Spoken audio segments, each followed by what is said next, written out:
accomplishments at mga plano ng Bureau of Customs para sa patuloy na pagsusulong ng bagong Pilipinas. Ating tatalakayin kasama si Bureau of Customs Commissioner Ariel Nepomuceno. Commissioner, magandang tanghali po at welcome sa bagong Pilipinas ngayon. Magandang tanghali rin, Jos and Asek Weng. At sa ating mga kababayan, magandang hapon po. Maraming salamat po sa pagpapaunlak sa amin. Commissioner, isa po sa pinakamalaking accomplishment ng Bureau of Customs ngayong taon ay ang paglagpas sa revenue target sa unang kalahati ng taong 2026. Ano po ang mga pangunahing reformang nagbigay daan para po makamit ito? At nasa magkano na po ang total collection sa kasalukuyan? Sa ngayon, nakalikom na tayo ng 491.74 billion.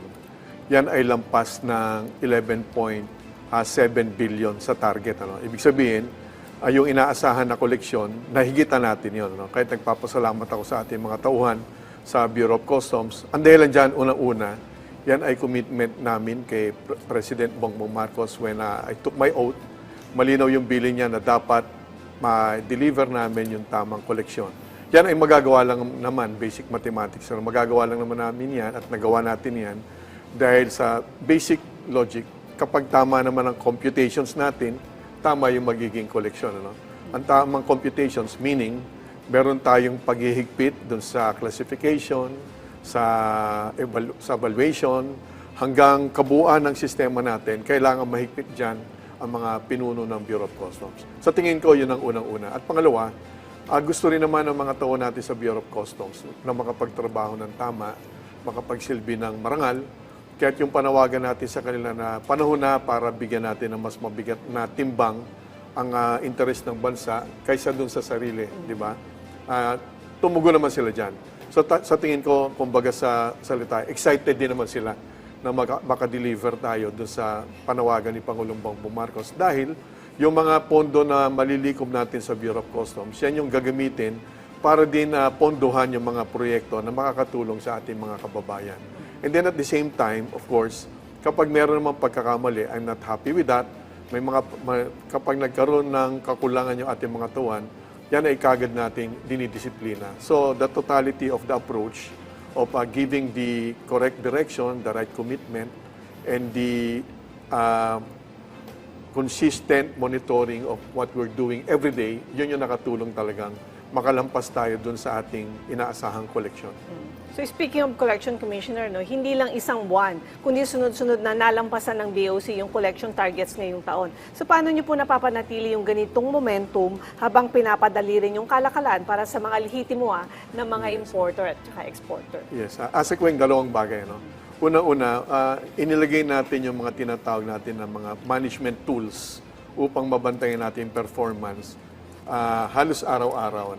We use the technologies that are available, yung analytics, yung mga information na real-time, nalalaman natin per port saan yung dapat nilang habulin. At every week, pinupulong ng ating mga pinuno.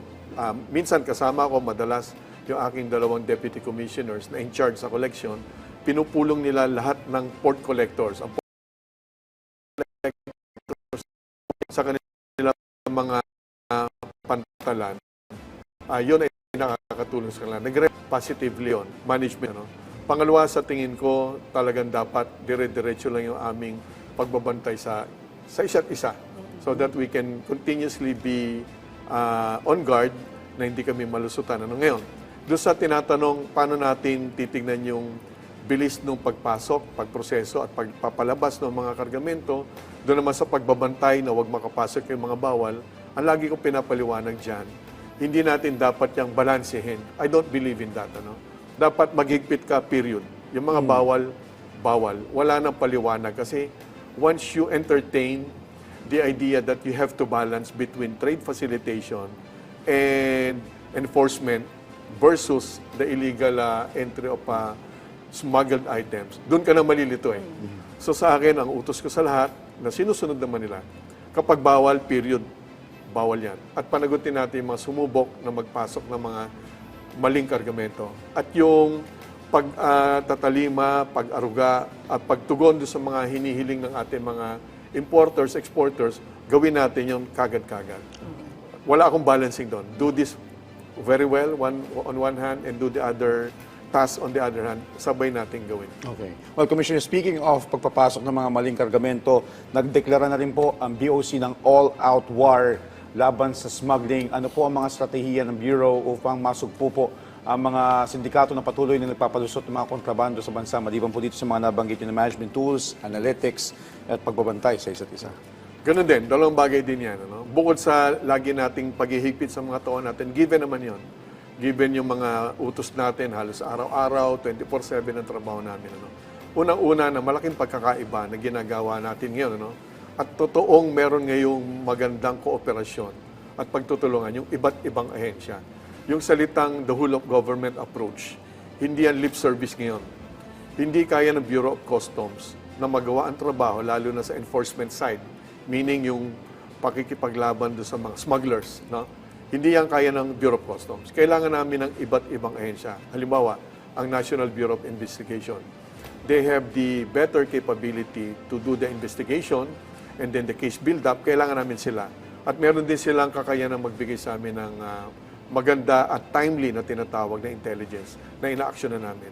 Nandyan din ang Philippine National Police, in particular ang CIDG, at nung si General Hansel Maranta ng HPG, Highway Patrol Group, siya rin, dahil personal ko namang kaibigan yan, so nagtutulungan kami yan, at si Secretary John Vic Remulla ng DILG, so importante yon. At ang Armed Forces of the Philippines mismo, si General Browner, yun nga lang, magre-retire na siya, no?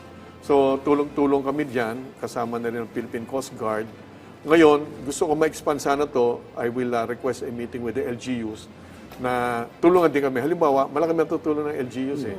Yung mga kumpanya na nagkasala sa ating anti-smuggling laws, dapat wag na nilang bigyan ng permits, business permits, di ba?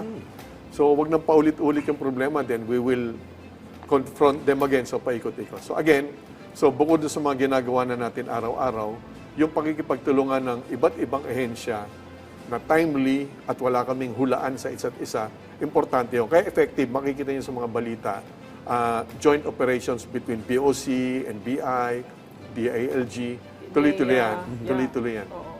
Speaking yung sinabi nyo na, yung sa LGU, no, yung katulad ng mga nakikita, ng mga mangingisda na may nakalutang sa ganito, at least nare-report Yes. nila na it turns out na mga droga pala yung mga Drugs. yun. Ano? So malaking tulong yun. Buti, Asekweng nabanggit nyo. Kasi, modesty aside, napakahigpit ngayon ng ating mga international ports. Ano?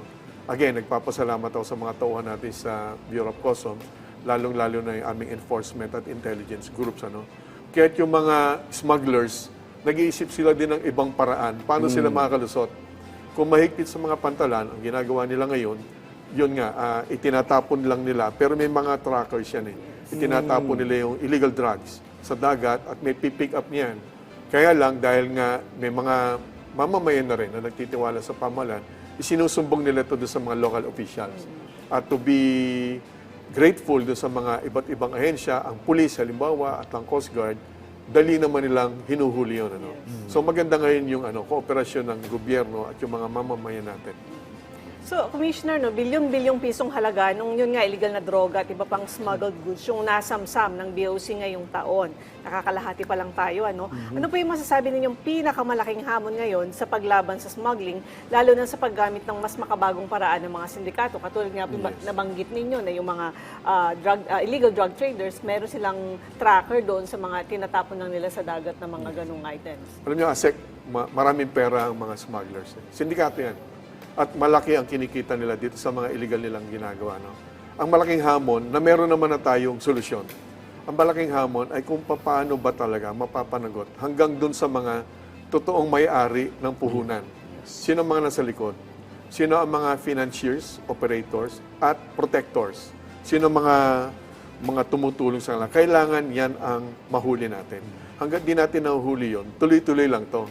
Kasi kahit mahuli natin yung billion-billion nila, as of today, mahigit 40 billion na yung nahuli ng BOC when we started July 2025.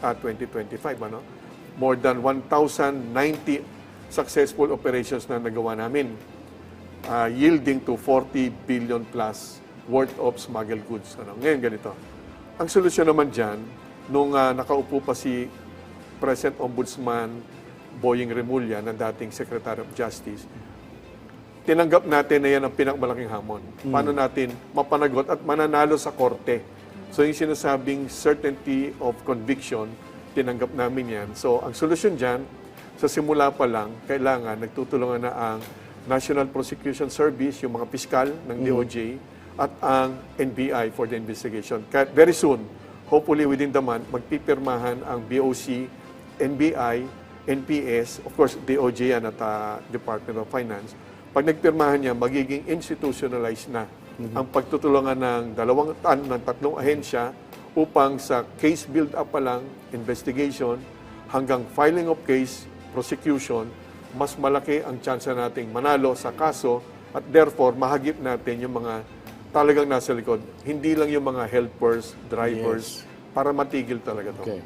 Well, Commissioner, maliban doon sa nabanggit mo na cooperation with the NBI, the DOJ, the National Prosecution Service, and with the BOC, ano pa po sa tingin ninyo ang kailangan palakasin ng BOC para po tuluyang mabawasan ang pagpasok ng mga kontrabando sa bansa sa kabila po ng mga matagumpay na smuggling operations? Diyos, ang usapan namin talaga at kasunduan ni President Bongbong Marcos, ang magiging legasiya niya para sa bansa ay isang modernong Bureau of Customs. Ang kadahilanan dito ito. Kailangan ma-fully digitalize natin ang lahat ng proseso sa customs. Meaning yung submission of documents, pag-compute magkano babayaran, pag-release ng mga kargamento, fully automated na yan dapat. Para ka pumunta ng bangko sa ATM, meron ka lang pipindutin doon balance inquiry, payment, deposit, or withdrawal.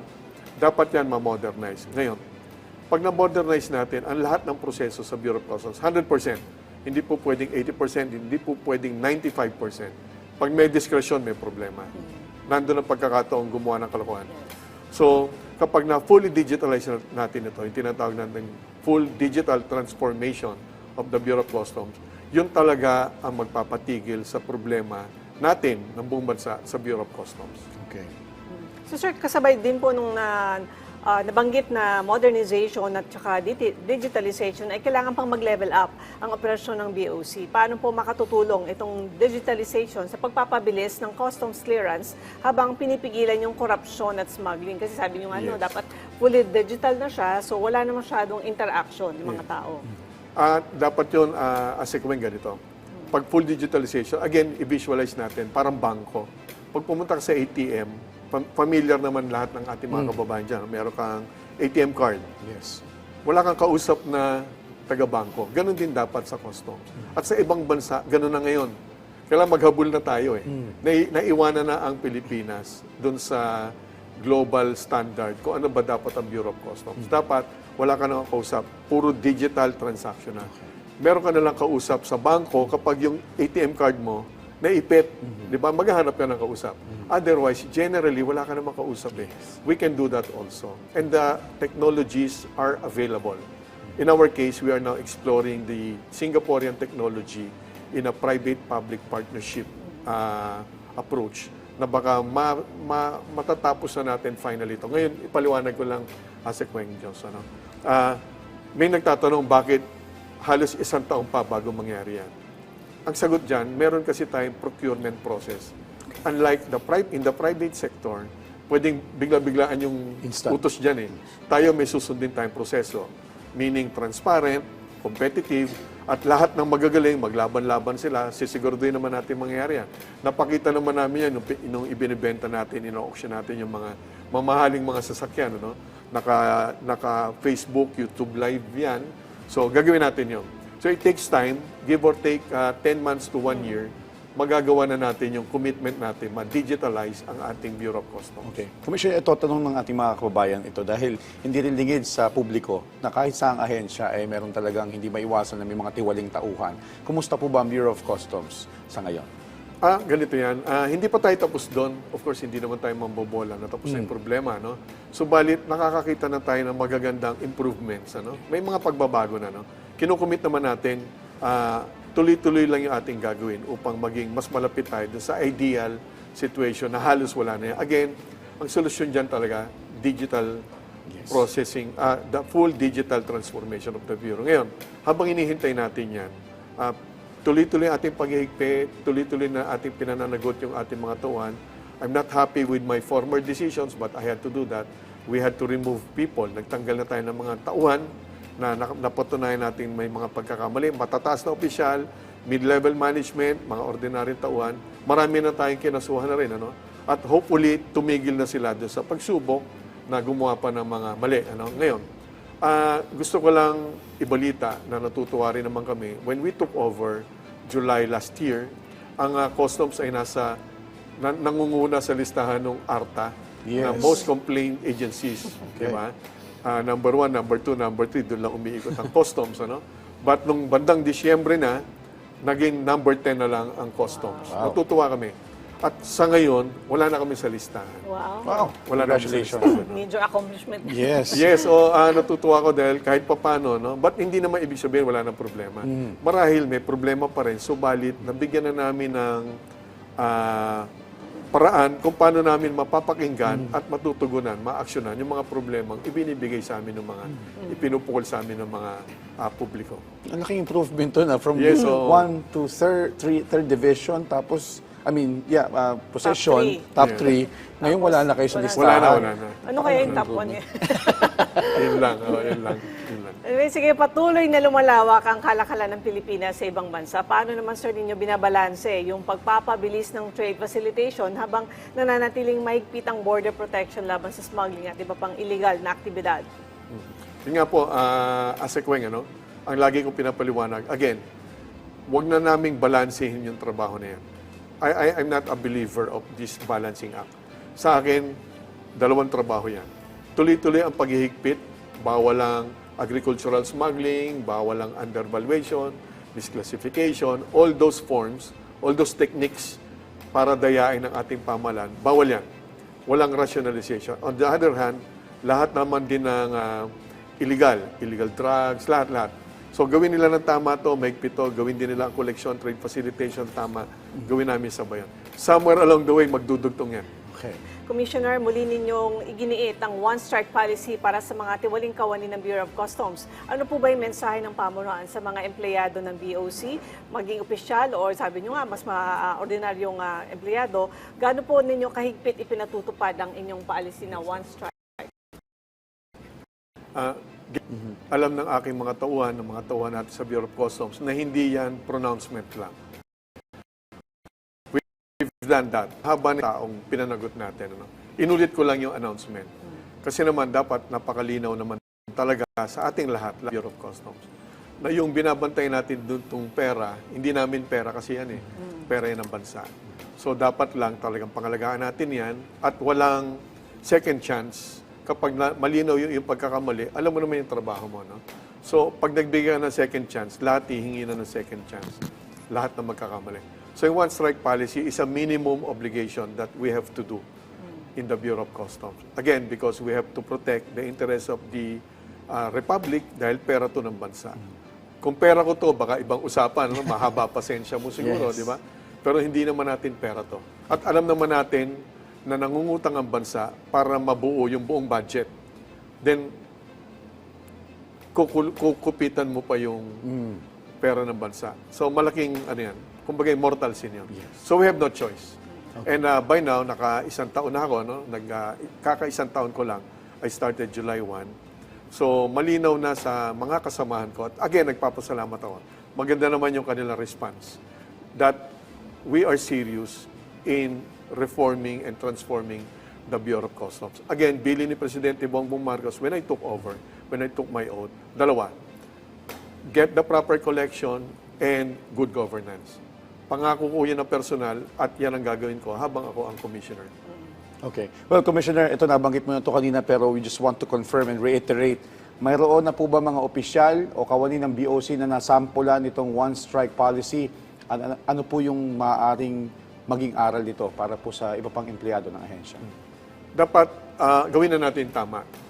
Naka-isang taon na ako rito, hindi na ako dapat hulaan kung ano yung gusto kong gawin at kaya kong gawin. Ano. Again, hindi naman sa parang mayabang tayo. Siniseryoso ko lang talaga yung pangako ko sa Pangulo at pangako ko sa bansa when I took my oath, nagagawin ko lahat ng kayang gawin para sa pagbabago ng Bureau of Customs. So, wag na kami maghulaan. Ano.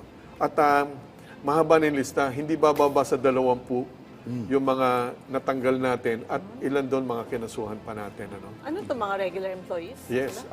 Unfortunately, iba presidential appointees also. Yung iba regular at career employees. Sana tama na yung lista na yun. Paligay ko naman, medyo malinaw na yung mensahe. No? Dapat makafocus na kami in sustaining, dapat tuloy-tuloy yung magandang performance ng Bureau of Customs. Again, ipinagmamalaki ko dahil I owe it to everyone who's all doing their best para mapaganda yung performance. As of today, ang sobra naming nakolekta is 11.47 billion. Hindi to pasang awa. Hindi to 1 million, 2 million. 11.47 million surplus will mean a lot. Million. Billion ASEC. Yeah, that will translate. Ito ay magiging para sa programa ng mga pagtatayo ng eskwelahan, pambili ng gamot, uniforme, and all those support that the government can do for the communities. Malaking bagay yun. So, Commissioner, iniliunsad din po ng BOC yung isumbong kay Commissioner Platform para mahikayat yung mga taong gustong magbigay ng impormasyon mula sa publiko. Paano po ninyo sinisiguro yung pagiging confidential nito at syempre yung kaligtasan ng mga magbibigay ng impormasyon laban sa mga smugglers at tiwaling opisyal? Maganda naman yung sistema kasi direkta to mismo sa opisina ko.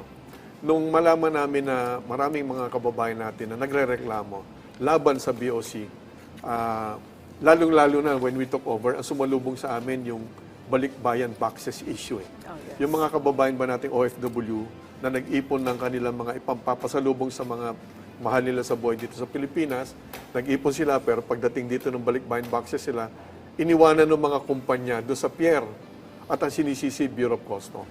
Kaya nabuo itong isumbong kay Commissioner upang mapakinggan namin ng direkta yung mga nagre-reklamong mga kababayan natin. At sigurado naman yan, opisina ko mismong nag-aasikaso doon. May proseso yan.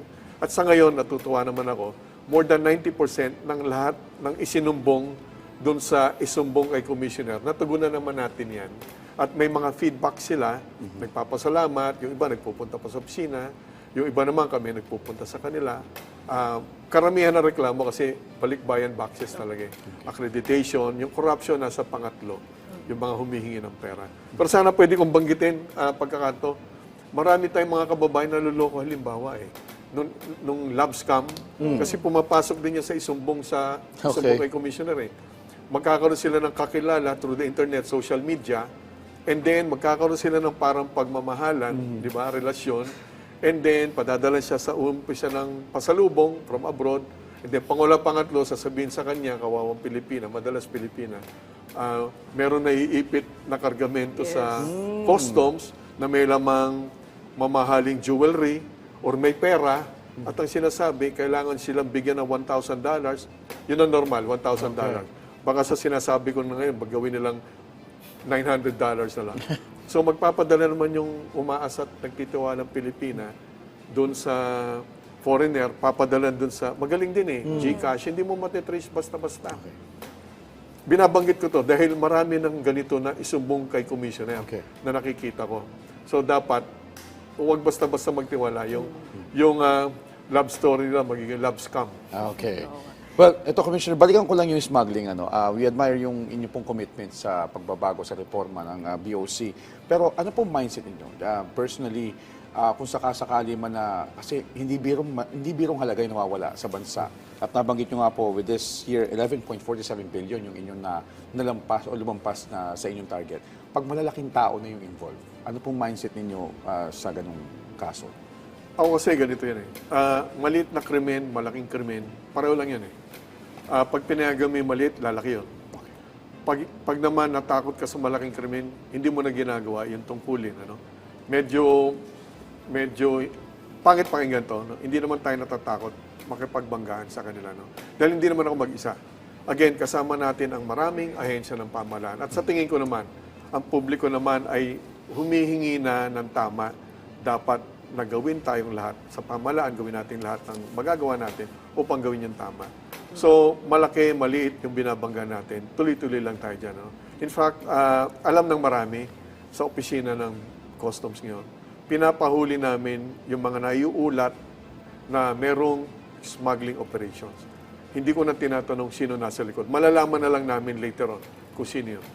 So sir, ano naman po yung update doon sa inilunsad na IMBOC movement? Paano nito nabago yung kultura sa loob ng ahensya para matiyak yung integridad at pananagutan ay actual na naisasabuhay sa araw-araw na serbisyo ng mga tauhan ng BOC? Tama, Asekweng, ano? Yung pagbabago kasi, merong pagbabago sa level ng mismong kabuuan ng Bureau of Customs. Ano? Subalit naniniwala ako na, at kasama yung aking leadership team, ano, na dapat ibaba natin sa level ng ating mga tauhan yung kagustuhan nilang magkaroon ng pagbabago. Siyempre, dapat maipagmalaki nila yung taga-Bureau of Customs. Dahil tanggapin na natin, and even me, when I accepted this job, alam ko naman, madudungisan yung pangalan namin dyan. Mapuputikan ka dyan, customs. Lagi masama ang impresyon. So, kaya lang, hindi natin dapat isuko yung pag-asa na kaya naman talaga magkaroon ng pagbabago sa level ng personal at individual. Ano? Yung IM movement, yun yung purpose nun. Ang ibig sabihin nun, yung mga tauhan natin, yayakapan nila itong panawagan natin na magkaroon na ng integrity commitment. Sa akin na integrity, lagi ko pinaliliwanag yan. Maraming ibig sabihin ng integridad. Sa akin, ang ibig sabihin yan, tuwing Lunes, nanunumpa tayo sa ating sarili, sa ating mga kasamahan sa trabaho, at sa bandila natin, ibig sabihin sa bansa natin, tuparin natin yon. Pangalawa, yung accountability, marami ring ibig sabihin yan. Ako, ang paliwanag ko dyan, ang accountability, ang ibig sabihin yan sa aking mga tauhan, kung ano decision mo, ano ang action mo, sagot mo yon. Pag gumawa ka ng mali, hindi mo pwedeng sabihin bilang excuse na nautusan ka na yung boss. Hindi excuse yun. Dahil ang mangyayari, pag tinuro mo ang boss mo, dalawa kayong makakasuhan. Kahit ituro pa ng boss mo, yung boss niya, pare-pareho kayo makakasuhan. So, ang akin, ang accountability, dapat malinaw sa aking mga tauhan. Sagot mo kung anong decision mo. Sagutin mo kung anong action mo. Kaya dapat gawin mo lagi, tama at legal. Yes. Yung modernization, sagot ko na yun. Hindi ko na inaasa sa aking mga tauhan yun. Ang ganda ng IMBOC movement kasi from top to bottom yung integrity dapat natutupad. Well, marami pong stakeholders at business groups din po ang nakapansin ng positibong pagbabago sa Bureau of Customs, Commissioner. Paano nyo po mapapanatili ang momentum na ito, maliban pa sa mga nabanggit natin? Unang-una, ini-institutionalize natin ito. So that the commitment will be there, the processes will still be there kahit hindi na ako ang commissioner. No? Hindi naman perfecto yung grupo namin ngayon. No? Marami rin kami natututunan and we learn a lot from the stakeholders, especially the business sector. Kasama namin sa pirmahan, sa regular meetings, monthly meetings, quarterly meetings, ang private sector. Dahil sila yung unang makikinabang kapag naging maayos ang Bureau of Customs. Magiging mas maganda yung negosyo nila, hindi sila naabuso, at yung kanilang mga tauhan din makikinabang, lalaking kita nila, mas maraming magiging empleyado sila. So, tuloy-tuloy. No? So, ini-institutionalize namin yung partnerships with everyone, government agencies and the business sector. Importante yun. At pangalawa, yun ngang digital solutions, technology solutions. Yun talaga ang may pagka-permanenteng paraan upang talagang tuloy-tuloy yung naging pagbabago ng Bureau of Customs. Dahil naniniwala ako dun sa individual level na pagbabago, given naman yan. Subalit kailangan magawa natin yung isang infrastruktura na whether we like it or not, ika nga, yung ating mga tauhan gagawa ng tama. Lagi ko nga binabanggit, halimbawa, pag nasa Subic tayo, nagdadrive ka, takot kang gumawa ng traffic violation. Yes. Because the environment is there. The environment requires you to do the right way of driving. First stop, first to Di go. ba? Oo. Yung, di ba, traffic light, sisignal to the left or right, mabagal, may limit. Paglabas mo ang Subic, Wala. balik sa dati. Di ba? So meaning, we have to create the environment, the regulations, the technology solutions, the infrastructure, na sa ayaw at sa gusto ng ating mga tauhan, susunod ka at gagawa ka ng tama. So sir, ano naman po yung sa inyong pananaw, ano yung pinakamalaking hamon na kinakaharap ninyo ngayon? At paano pa po maasahan ng publiko na susunod, na sa mga susunod na buwan mula sa Bureau of Customs? Kasi sabi nyo nga, talagang nire-reform nyo sila. So hindi na pwedeng tawagin dati na Bureau of Customs itong BOC. Medyo maganda na yung pagbabago ngayon. So, itutuloy-tuloy lang natin yan. Ang una nating ikinababahala ngayon, yung mga external factors na tinatawag. May gera, halimbawa, sa Iran. naapektuhan yung ating kalakalan. Nagmamahal ang bilihin, kailangan natin babaan ng, di ba, sinuspindi pa natin yung excise tax. So yung external factors, wala sa control natin yan. Ano? So habang naghihigpit tayo dito, bumabagal din yung daloy ng mga importasyon, baka magmahal yung bilihin, yan na nakakatakot eh. Di ba? So isa yan, yung mga external factors. Ano? Pangalawa, yung mga smugglers, nakikita nila mahigpit kami, siyempre, mga nag-uusap-usap din yan, nagmi-meeting din yan eh. At mas maraming pera yan kaysa sa amin, di ba? So nag-iisip din sila, paano rin sila makakalusot. Kami rin nagpaplano, kumbaga counter operations. So again, kaya kailangan ko yung tulong ng iba't ibang ahensya ng pamahalaan, including our international counterparts. Yan dalawa na, external factors at yung mga smugglers, pinipilit din nilang maging mas magaling. Halimbawa, ang sigarilyo. Naging mahigpit kami sa ating mga pantalan. As of today, mahigit 10 billion na yung worth ng sigarilyo na huli natin sa panahon pa lang namin. At yan ay agricultural smuggling yan. Makukulong kagad yung mga kasuhan yan. Mahigpit kami sa mga international ports. Ang ginagawa naman nila, nagmamanufacture na. Buti nilang masipag din ng PNP, NBI. Nahuli natin sunod-sunod sa Tarlac at Pampanga. And then dahil nahuli natin yon, nagbababa naman sila sa mga hindi international ports. Walang mga BOC doon. At ngayon, yung huli naming nahuli dito sa Maynila at sa Cebu, na napakalaki nito, mahigit 2 billion itong halaga nito. Sa international seas na sila nagpupuslit, malaking barko, ibababa sa mas maliit na barko. Kailangan naman namin ng Philippine Navy at Coast Guard. Yan. So mag-uusap-usap naman kami. Okay. Ito, Commissioner, sa inyo pong pananaw, maliban dito sa digitalization at modernization ng Bureau of Customs, katingin niyo po, paano po kayo may pagpapatuloy at mapapanatili itong reforma na ito hanggang sa mga susunod na namumuno? Na pag-aaralan po ba na baguhin o magkaroon ng pagbabago sa polisiya para mas pabigatin pa yung mga parusa para sa mga lalabag? Sabay-sabay talaga, Diyos. Unang-una, dapat matapos namin yung digitalization. Okay. 8 proyekto yun. Hindi lang iisa yun. 8 proyekto yan ng digitalization. Dapat ma-roll out namin yan. Kaya naman yan. By middle of next year, halos lahat yan naka-roll out na. Then may piloting, roll out. Pag in place na yan, ang pangalawang palagay ko na magiging proteksyon ng bansa, na maging tuloy-tuloy at huwag matigil, yung mga negosyante mismo, pag naramdaman nila yung ginhawa at yung kagandahan itong bagong proseso, makabagong proseso at moderno, na hindi na sila naapi, hindi na sila kailangan makisama ng mali, at gumaganda yung kanilang negosyo, dumarami ng mga tubo nila, sila mismo dapat magalit kapag ibinalik natin sa lumang paraan ang sistema sa Bureau of Customs. Sa tingin ko, yun yung pinakamagandang protection. Panghuli na yung formalization yung institutionalization, yung memorandum of agreement with the different agencies. Maganda yun. Pero alam mo naman, papel, minsan pinupunit lang yan. Okay, tago mo sa sa cabinet, wala na yun. Misplace. Di ba? Kalimutan mo na yun. Baliwalayin mo na. Okay, gumawa ka ng panibagong kasunduan ng mali. No? Or just ignore that. Ang pinakamalaking proteksyon talaga ng bansa, kapag ang ating mga negosyante, again, ay natutuwa, nakita nilang mas maganda para sa kanila at sa buong bansa, yung isang modernong Bureau of Customs, sila na mismo dapat ang laging humingi na ito ay manatili bilang isang sistema para sa negosyo nila at para sa bansa. Okay. Well, Commissioner, on that note, panghuli na lang po, mensahe niyo po sa ating mga kababayan na nakatutok sa atin ngayon. Pagtiwalaan pa ho nila ang ating pagtiwalaan pa ho ng ating mga kababayan ang pamumuno namin sa Bureau of Customs. Malayo-layo po ho tayo, alam po natin yan. Hindi ko po kayo bubulahin, natapos ang problema. Subalit, ipinagbilin talaga ni Pangulong Bongbong Marcos sa akin na ireforma ang Bureau of Customs at ating makolekta ang tamang pondo para sa inyo, para sa ating mga programang makakatulong sa ating mga kababayan. Konting pasensya, at talagang ginagawa po namin ang lahat at naniniwala po ako na magagawa po namin yan by 2027 sa bandang gitna, malaki na po ang pagbabago ng Bureau of Customs. Alright, maraming salamat po sa mga impormasyon ninyo binahagi sa amin at syempre sa inyong oras, Bureau of Customs Commissioner Ariel Nepomuceno. Thank you, sir. Thank you, Asik. Thank you, Commissioner.